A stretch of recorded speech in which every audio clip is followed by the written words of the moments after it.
Recently, I was participating in a seminar for personal and business growth, and I met many wonderful people in there.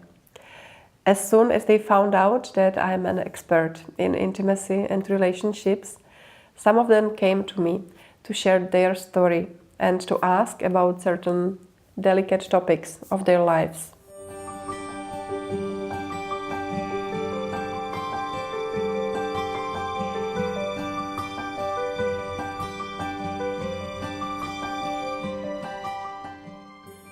I remember the story of a woman who shared with me that 9 years ago she went through breast cancer.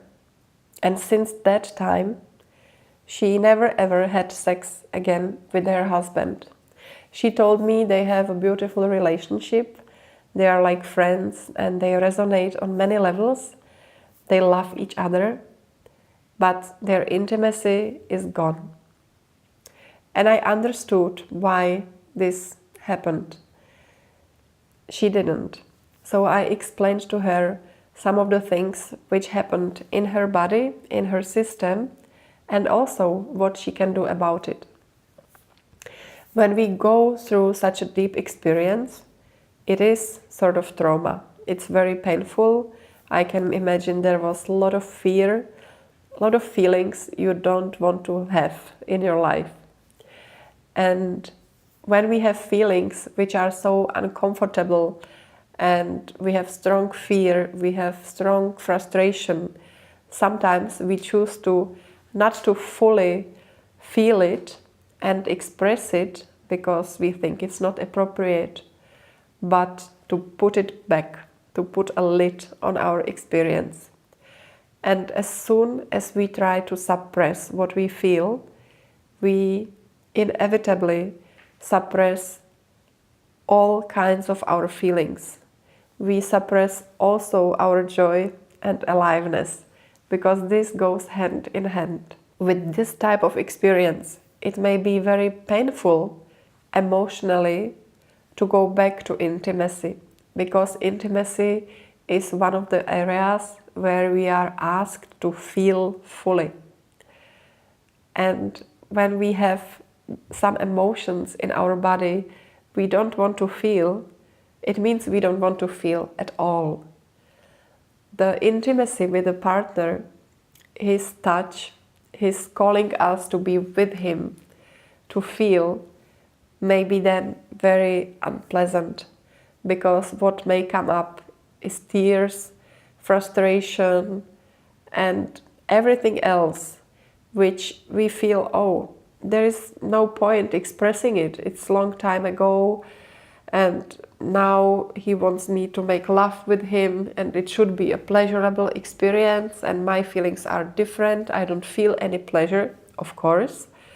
So we may choose to not have any sex at all, which is a pity, because we can learn how to open up these old feelings, how to let them go, and how to make space for new experiences. The path leads through our body. First of all, we need to choose that we will make our body fully alive again, and that we will commit to feeling and expressing what we feel. How do we make our body alive? Yes, it lives, of course. As long as we breathe, we live, luckily. We need to bring more aliveness to our body. And this can go through, for example, dancing. When you start to move your body, you inevitably breathe more fully. And this is one of the ways how our feelings come up. The invitation is to dance without controlling your movements, without thinking if you look nice while dancing. It's just for you. And if there is tears coming up or some frustration, just let it go through your body. Let it be expressed through your voice, for example. Let your tears roll down your cheeks. No need to control anything. Another way how to make your body more alive is through loving, conscious touch. Allow your body to be touched. and nourish with someone's loving hands. Or you can choose to touch your body yourself and lovingly nourish yourself. If there is some old pain in your body, it's quite likely that at some point you may start to feel uncomfortable and cry, for example. Just allow it. No need to control it.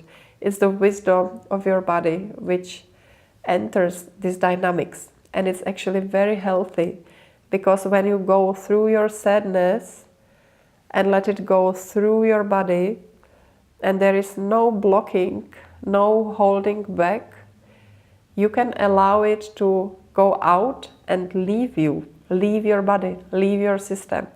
And this is how you make space for something new.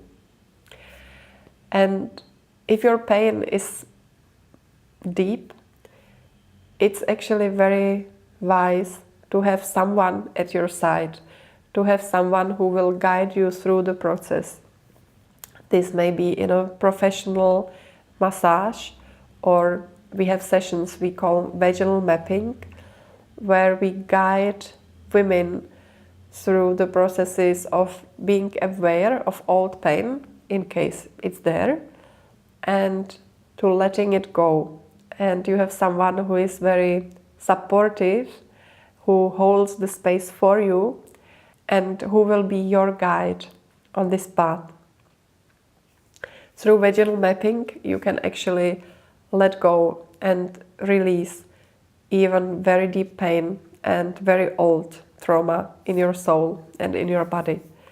It's also very beneficial to have loving massage, which is very present and which is nourishing your body, because this is what your body longs for, to be touched with love and presence.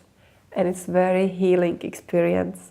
If what I am saying resonates with you, I really recommend to start with some of these principles I talked about, to start experiment on your own, to start feeling your body more, to start moving it and dancing, to receive loving touch that it needs. And if you have the chance, you're very welcome to visit our massage studio, and we will provide someone to guide you through the process. It doesn't take so long. It may be just few sessions that will entirely change your life, because your body is the core of your life, your body and your feelings. And as you start to unlock your body and fully live and own your emotions, and as you open up for more pleasure and joy, this will inevitably transform every single area of your life, not only your intimacy. It's just everywhere, and it's really worth the journey. If you want to get to know more about vaginal mapping I was talking about, have a look at my 40-minute video on vaginal mapping. It's with English subtitles, and it will give you a very thorough idea about the process which awaits you.